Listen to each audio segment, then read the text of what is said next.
Hello, welcome back to my channel. This time we're gonna do a deep dive into this guy. Who's this guy? Well, apparently Tabletop Simulator only has an on June Claw, the internet version, but it is Gotrek Garrison. He has a bit of a special war scroll in the sense that he is, I think, the only thing in the game with a 3+ ward, 8 hit points. So if you ignore the ward or if you multiply by 3 just to negate it, or to crack for it, you would be at 24 health. So it's basically 24 health, 5 up save if you consider him having no ward. So that's a lot of health on one board basically. He has 8 attacks, crit mortals, rend 2, damage 3, with 2+ to hit, 2+ to wound, and he can spend a command point to do it twice in any combat phase. This is not a command, it's just a combat ability that you spend the command point and you just get to strike twice. Second strike is strike last, but then in the end you will be doing 16 attacks, 2+ to hit, 2+ to wound, rend 2, damage 3, crit mortals. So that is about 50 damage that you could get, which is a lot of damage, to be honest. It's not the damage-wise the most point-efficient option, I think. 50 damage for 340 points. Like Stormcast does do quite some damage, so if you swap out the Reclusions for Annihilators with Grand Hammers, or even Gotrek just Annihilators with Grand Hammers, it's basically the unit in Stormcast with the highest damage per point, I think. Or maybe it's the Quest of Soul Swarm, because they're just so cost effective. But anyway, if you have the Grand Hammers, then they have 18 attacks, 19 attacks with the champion, damage 3, so that is a slightly higher pay grade in terms of damage. And that is taking into account that you do spend the command point. So damage wise, he does well, but there's other advantages why you would include him, I would say. I just put down a random map again, just to discuss it a bit. So there will be some aspects that are very good at specific maps and some that are a bit worse. But let's just go through what Gotrek specifically does. So, Gotrek in general, he has one special rule otherwise, is that he cannot be picked up by any ability. He cannot be teleported, he cannot be removed from the battlefield, he cannot basically do any move shenanigans other than just normal moving. He generally can't benefit, I think, from spells as well, or at least a lot of Stormcast stuff just says that it focuses on Stormcast and not on something like Gotrek. So one thing to keep in mind is that this also includes the Spirit Paths open from Paths of the Fae. So all units within 6 inches of any target objective must be removed from the battlefield by the commander. Gotrek will not be removed. He just says, no, I don't do this. I'm not going to get removed. So that is just a very cheeky interaction with Gotrek here. Now, how would you play him? So one of the biggest benefits of having a 3-up ward is that rally is way more effective. One of the downsides is that you can spike your dice and you can roll these 8 1s and 2s, then Gotrek is gone, fully gone.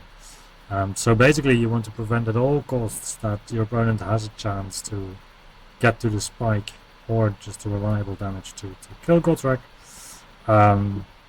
But you want to make sure that you also take full benefit out of him. Like if you deploy him all the way in the corner, he is gonna struggle with 4-inch movement per turn to get anywhere.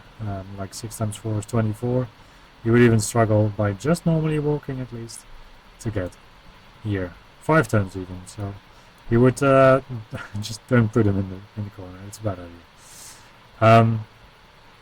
So general advice, he goes on the board. That goes without question. In Stormcast, that is a big if, to be honest, because half of your army doesn't go on the board. One of the advantages of putting him around the unit is, I'm just going to go through all the basics here, is if you put him in combat range of a unit, then you will have Guarded Hero. Guarded Hero means that he cannot be targeted by ranged attacks outside of 12 inches, and that people will get a -1 to hit him. He can still be targeted by magic, I believe, but then we get to the other thing that you can do with Gotrek this season, is to just put him within obscuring terrain, or close enough to, come on Gotrek, close enough to obscuring terrain. So places of power are obscuring terrain, the forests are obscuring, and with places of power you can even make these big obstacles or the objectives obscuring. So generally what I like to do is have at least one hero, doesn't have to be Gotrek, but one hero within range to activate a place of power. Gotrek himself is an ideal candidate for this, to be honest, because within 1 inch of a place of power he is also obscured himself, so this would already be maybe a juicy spot. He is quite accessible to your opponent though, because your opponent has to deploy here, he will be at 19 inches. There's not really a need for it, depending on how mobile your opponent is. So generally, during deployment, I try to make sure that my opponent would get a 9-inch charge on Gotrek, because that means that if he wants to get in with 2 units, it's going to be a high risk. If he wants to get in with 1 unit, he can force it, but generally Gotrek will survive this. Now, being next to a terrain piece is also very beneficial. I'll just take a big terrain piece to just demonstrate exactly what I'm on about. So this would be Gotrek just chilling out, and my opponent basically sees this. It's so easy to just switch around. Wow. So Gotrek's just hiding next to a terrain piece. All cool. Now, I often go back to the Chaos Knight example, just because that is one of the lists that I have loaded in here. But imagine my opponent has a unit of Chaos Knights, and they want to charge Gotrek. So, sure, they can move, I don't know, 12 inches, whatever. Doesn't really matter even. So say that they go here, they got a charge of 12, and they can go anywhere they want. So just to fit in the knights, it's going to be a bit of a struggle perhaps. Well, this is fine. I think the best thing that people can do is to surround them with an inner circle. And then you can need 2 friends everywhere, so you can actually make it probably to just strike with everyone. But this is quite a specific setup that you have to do here. So what I'm trying to get at is that if you're next to terrain or other units, and it actually becomes quite difficult to just strike with everyone on Gotrek. So in this scenario you could just activate a full unit of Chaos Knights and just strike with everyone on Gotrek. However, if you make the equation a little bit different, so if Chaos Knight back again, we have Gotrek here, and you don't even need that much. Basically, you just need 1 model, so I can just put a Storm Strike power roll. The ideal place is actually something like this, where you zone out the entire circle. You cannot prevent your opponent from getting 1 model here. 2 is going to be a bit of a stretch, so you can do, you can measure this out yourself beforehand, obviously. So you can make the gap too small for your opponent to go in there. You can use your base to zone out stuff, and in that case, even with more or less perfect movement, your opponent will struggle to get a lot of things in combat, also because of coherency at some point. So in this case, so you're just taking 1 model here, just to zone it out.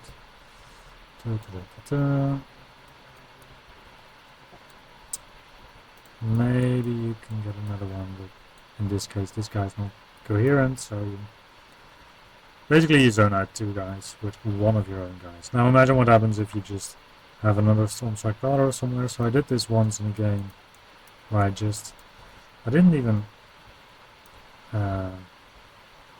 basically I sacrificed Powerhouse just so I could keep Gotrek out of combat, which is, well, partially out of combat. Like, it was against Daughters of Cain, and I basically did this.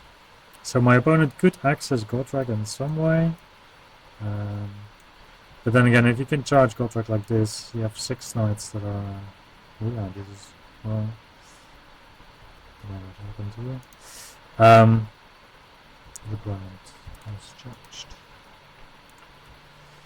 So basically you deny your opponent with 2 models. These 6 extra models that they would really like to get in combat, but it's kind of impossible now. And then if your opponent can only strike with half a unit on Gotrek, he will not die if he is full health. There's very few units that can do this. I think Chaos Knights maybe we can see. So we have 3 attacks each, 4 attacks if you corn. So that's 4 times 4, 16, 17 attacks. 17 attacks. You will all out attack, let's say, and you will have the hero there for a +1 to wound. So you'll have 2s and 2s, rend 2, damage 2.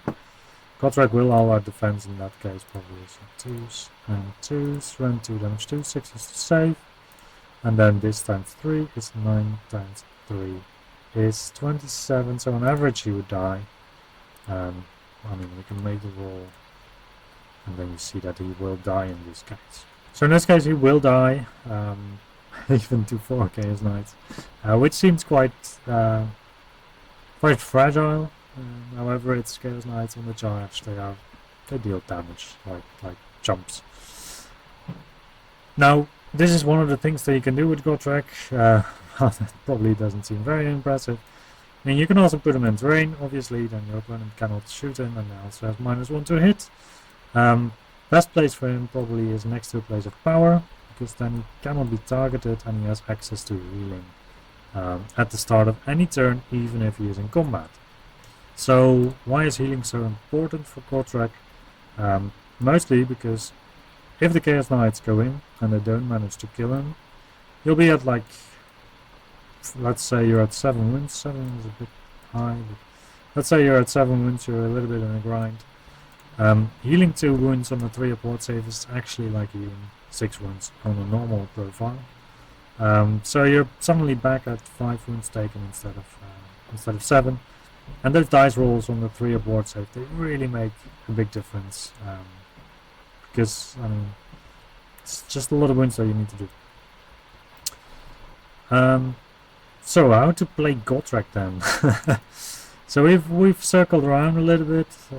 So generally, the idea, I think, after playing some games with him, is that you shouldn't deploy him as close as humanly possible. So yeah, the 20-inch distance for cavalry, like 10-inch, was like putting the enemy at a charge of 9 or a 10. That seems to be the sweet spot. Now some opponents will respect Gotrek, some opponents will not respect Gotrek. So if they don't respect Gotrek on their own turn, then they generally charge in with something that doesn't kill him, and that is when it gets really juicy for yourself. Because imagine that Chaos Knights, they have another target and they just want to get in a little bit. They think 3 knights is enough to kill Gotrek. Gotrek doesn't die. Any engagement that I am in with Gotrek where it becomes a little bit dicey, I prefer to just spend the extra CP to strike back. Because what happens then is that I get to strike with my 8 attacks on Gotrek. Afterwards I get to strike with another 8 attacks. I get to heal with my Blaze of Power. Then in my combat phase I get to strike with 8 attacks. So that's a total of 24 damage 3 attacks. That basically a unit of Chaos Knights is even going to suffer like 24 of them. 2+2+ with crit mortals. Well, that's a decent roll at least. But yeah, so you first have the 2s, then you have the 2s. So it would be 13 rend 2. Depending on command points, people have some stuff available or not. Imagine that they have all our defense and all of this. And it is still, how many are these? 13 times 3, 39 wounds. So there's one guy with 1 health remaining. And that is all. So that is quite impressive for a single model. And then next turn, this guy will die. He will heal again with Gotrek, and this is how you win a grind with Gotrek. But I mean, I didn't dish out any damage to Gotrek, so that makes sense, right? So then, if we go back to the Chaos Knights, luckily I have another unit. So we were standing at a 10. So first turn of the game, there's different playstyles in Age of Sigmar. One of the playstyles is to go all out and just say, okay, here we are, let's bring it. I don't think Gotrek is meant for that. I think Gotrek is efficient, very efficient in one-on-one engagements, and he doesn't want to fight more than 2 units at the same time. He doesn't want to fight 2 combat-capable units at the same time. So basically, in late game, he really shines because you cannot kill him anymore. Early game, he's a little bit at a risk because your opponent can focus on him, but you just have to make that too expensive for your opponent. So within Stormcast, if I play a close center objective with this specific list, then I do have my Lord Terminals and Reclusions. Lord Terminals has his Quicksilver Draft, so his strike first trick. Now what we can do is, so we deployed Gotrek 20 inches away from my opponent. There is some considerations to make if you think your opponent's going to give you or himself the first turn. A lot of opponents give you first turn, so you could move Gotrek up more. I think I would generally only do that if I have a forest available, just on the off chance that my opponent will actually want to go first with something that can kill Gotrek. However, I do deploy usually Gotrek after my opponent has made all his drops. So there's generally a place where I can deploy against the line. So Passing Seasons is a bit of a weird one. I think I'll just skip to another one just for this. So Surge of Slaughter makes more sense probably. Recall and Surge of Slaughter. Yeah, this one. Do we have it correct now? This one's the last one.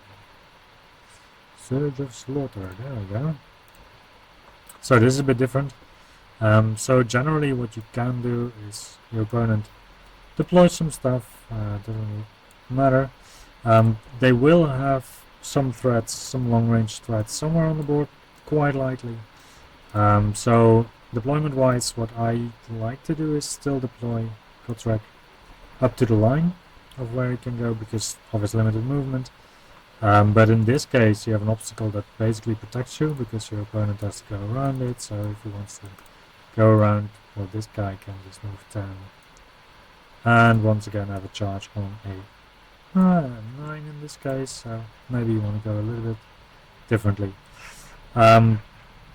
Alternative here would be to put him in the forest, as said before, if your opponent really has a lot of Alpha Strike, or already next to the place of power here.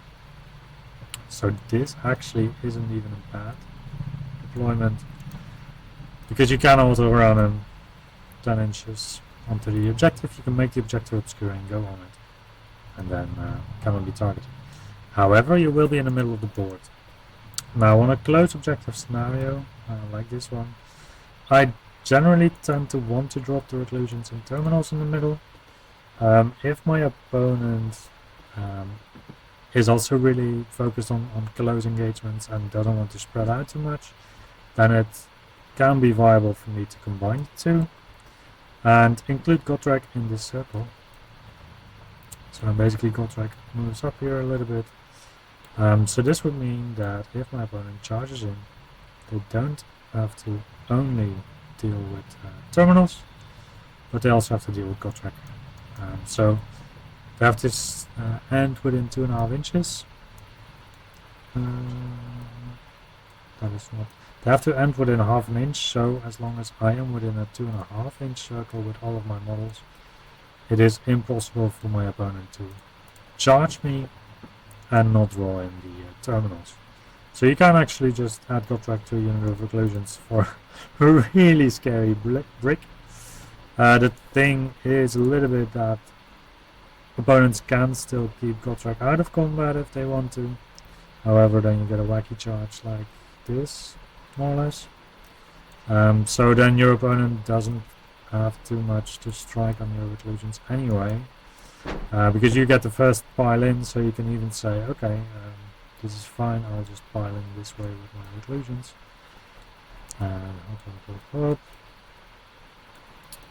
The only thing you have to do is to go closer to them with your 3-inch.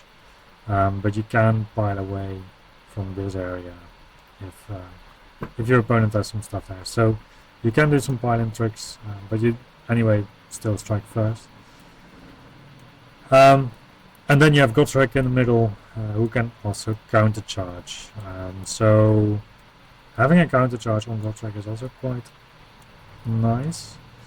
Mostly also because, well, it's a low roll that you have to do.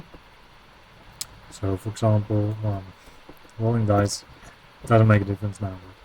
You get an 8, so you can go 4 inches here, you can go 4 inches here. And now you are charging with Gotrek with 2 activations. This is really dangerous for your opponent. I don't think opponents should allow you countercharges with Gotrek. Because not only does he countercharge, he also gets to fight twice. So this would be a terrible scenario, even if it were a reinforced unit of Chaos Knights. Well, why would that be? Well, your opponent has... this player has plenty of Chaos Knights. Sure. They could kill Gotrek, maybe. Sure. So you have a strike first with terminals and reclusions. Afterwards it's your opponent, and afterwards it's Gotrek. So you do some damage with reclusions. Let's say you kill 4. Gotrek might die to the Chaos Knights. Sure. But in that case, the Chaos Knights, the end of the turn is going to be like this. A couple of knights gone. And then you switch over to the Stormcast turn. Well, what are the Stormcast going to do? They're just going to go in with reclusions, kill all the rest of the knights, and they're stuck basically. So that is not a win for your opponent in this case with Chaos Knights.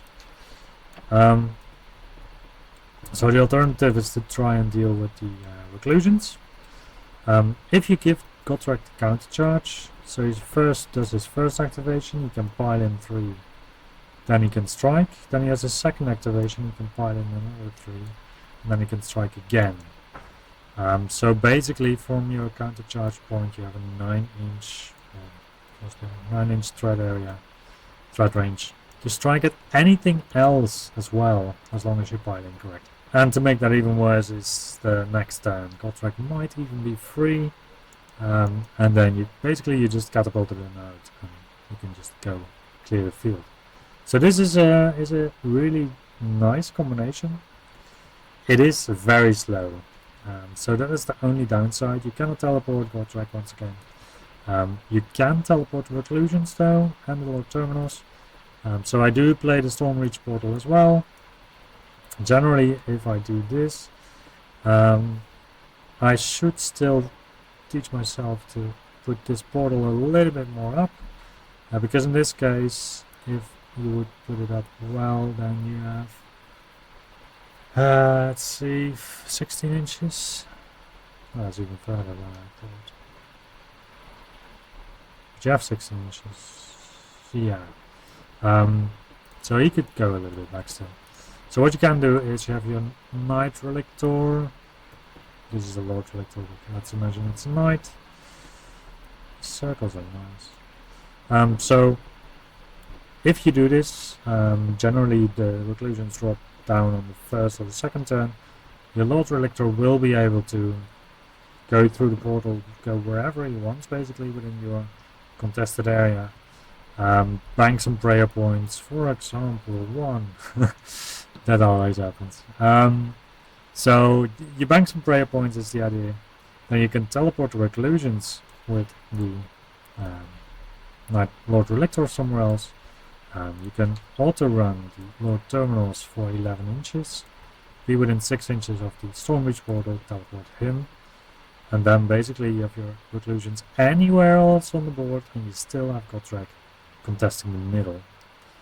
He doesn't have to contest the middle, you can also move him away obviously, depending on what your opponent does.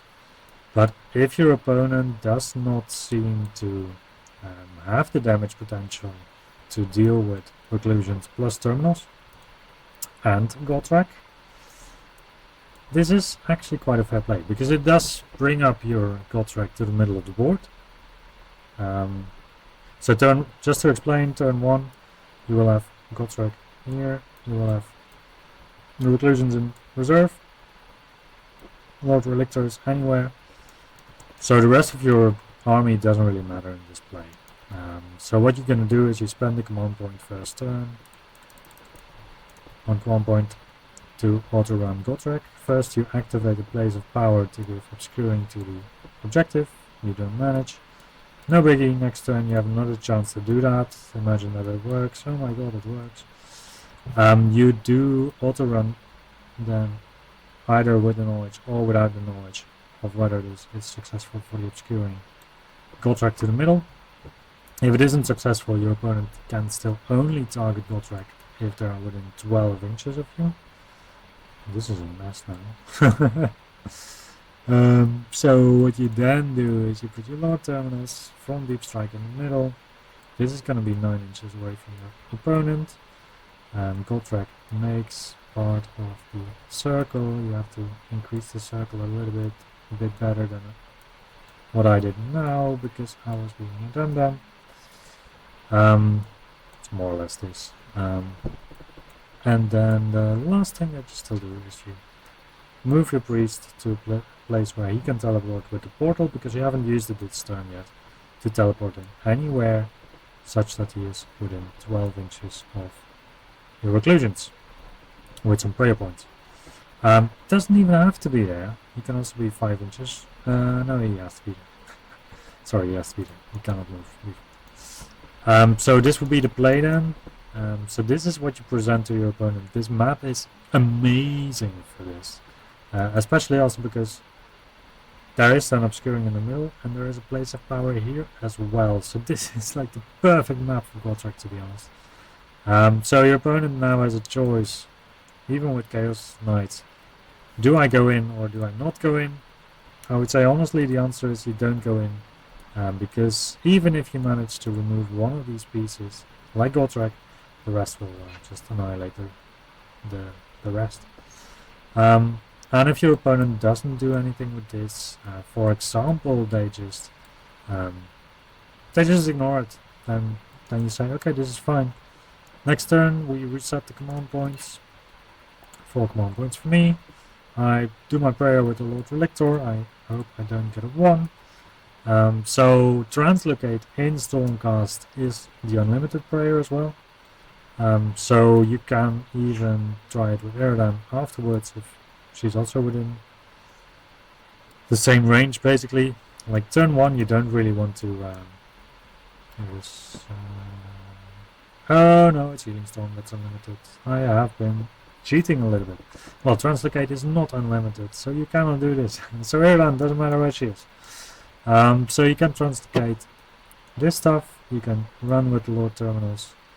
You can teleport the Lord Terminals down with the portal. And yeah, Gotrek has to do it on foot. You cannot give him an auto run anymore. So either he has to stay within the objective, or you make a run roll for it. Just go for it. 4 plus 2. It's 6. In this case I would say it's not far enough because you don't really reach the place of power to be obscured. But you can also just chill on the objective and just say, well, I'm here. And remember, you can do the same trick as before to just deny your opponent capabilities of going around. So if you close this gap here, then for example cavalry models cannot fit through anymore. So depending on the deployment of your opponent, he will maybe only reach like up to here with his charge and only get half a unit into Gotrek, but he still can pile in, so probably he will get some more stuff in. Anyways, that is one of the tricks with Gotrek. Next trick. So the next trick would be that we are a bit later in the game. If we are later in the game, then Gotrek is probably hiding around some kind of objective, obscuring terrain. Next trick is mostly about combat activation. So say your opponent has 2 units. Well, your opponent had the great idea of going into Gotrek with a unit of Chaos Warriors. and a unit of Chaos Knights. Now the Chaos Knights, I think they will do the most damage out of the two, so he activates first the Chaos Knights. He does, let's say, 6 damage to Gotrek, because he couldn't make them corn and you didn't know our defense and stuff happened. Now with your activation you're actually gonna pile in onto the Chaos Knights and strike at the warriors, because this is perfectly allowed, so you just pile in like so, and then you strike at the warriors. So what you do is, let's see, with your kind of beefy combat profile, no mortals, you deal 7. Chaos Warriors have a 3-up save. Yes, so we go to a 5-up. So they save 2, so it's 5 times 3 is 15 damage. There's 8 of them gone. And now your opponent is a bit in a pickle because you can't move in. Could only get 4, maybe 5 in anyways. We're just gonna try to see how lucky we get, I think. So they have 2 attacks each, so it's gonna be 9 attacks. 3s and 3s, with crit auto wounds. 3s and 3s. Armor saves and ward saves. We do fail 2, so we do just die in this case. If you don't die in this case, then you do have your second activation to actually wreck the first unit again. So this unit is not really combat capable anymore at this point. Well, they can do 2 wounds to Gotrek, sure. But if you do another time Gotrek, 2s and 2s on the knights, then up. Well, this is a shitty roll, but 4 times 3 is still 12 wounds, is still 3 knights gone. And then you will likely have to turn after, because doubling is not that popular anymore in Age of Sigmar. So you will start again with your 8 attacks. You will probably split them at this point. So 4 on the knights, 4 on the knights, and then saves is going to be 1 save, so that's another 6 damage. So 1 knight survives with 2, and then 4 on the Chaos Warriors. That is 1 crit, that is 2 wounds, that is saved, so that's 3 wounds. Well, in this case, he didn't really perform well. But if you do have your Blaze of Power available, you will heal for 2. You will probably survive this even. So then you can outgrind in the sense that your opponent goes in with 2 units, you activate your fight double. Your first opponent, the first unit of your opponent strikes. You strike at the other unit by piling in as well. You can mitigate the damage of this other unit, and then with your strike 2 you can cripple the first unit again. So that is if your opponent still has tools available. Oh, I swapped it again to Passing Seasons apparently. Because of the fly. Don't remember which one we had. I think it was the Search of Soul. I think so. So yeah, one of the, that is if your opponent still has 2 units available. If he has 1 unit available only, then basically Gotrek is free to run. So what would I do with Gotrek later in the game? Generally, I try to look for areas where I am relatively close to about 3 objectives. I don't have to stand on them later in the game, because I don't really need the obscuring anymore. Because generally the enemy doesn't have the combat power to kill you later in the game. So being at 11 inches is a stretch. Basically you want to be within a distance that you can quite reliably redeploy and move and then charge, or that's basically it. So defending 2 objectives like this is quite nice with Gotrek. So your opponent later in the game, turn 3, turn 4. Now these objectives are kind of denied by Gotrek, just by the fact that next turn you will annihilate anything that's on there. So even the tippy toe placements of opponents, where they just put something like here, I generally do not redeploy much with my list because Iridan teleports if she wants to get away. Night Relator I don't care about. The Concussors want to be in combat and they're either in combat or they have to be in combat. Paladors I sacrifice at start and the Reclusions, it's a combined unit so you don't really get benefit out of redeploying. Whereas Gotrek gets a lot of revenue out of it, so he really likes to redeploy. So redeploying on him can be a lot of movement. So if you roll a 3+, basically, then you nearly double his movement for the next turn, because he's movement 4. So then you have the 4-inch, and then you have a charge on, in this case, of 5, just to clear the objective. So you can very easily defend 2 objectives that are like within 18 inches of each other.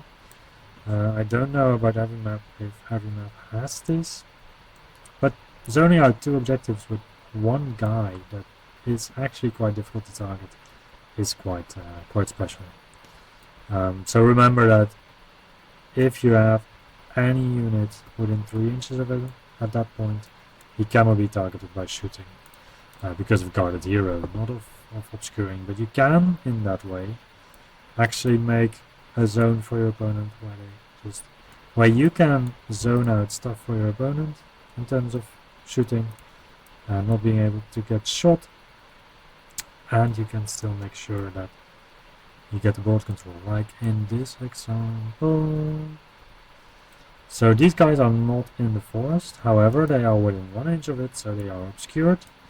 Now in this case Gotrek can only be targeted by spells and not by shooting if the shooting unit is outside of 12 inches of Gotrek. He doesn't have a 12-inch circle, but that is already pretty close. So like a war machine cannot shoot him practically if you play well. So yeah, I think there's a lot of information already on how to play this little man. Do you have any thoughts about this? Do you have anything that I forgot maybe? Well, the only thing I can come up with is that rallying is also very efficient, because if you rally then you roll 6 dice, and every dice, every 4+ is basically multiplied by the fact that you have a 3 upward save, and if you can combine this with a place of power, then it gets really juicy, because then you suddenly go from having 5 wounds taken to, in this case, 3, and on a 3+ you roll another 2, no wounds taken at all. So yeah, this is my little focus on Gotrek, literal focus. Hello Gotrek. Let me know what you thought of the video, let me know if you agree with me or if you think it's total bullshit, and I will see you then next time.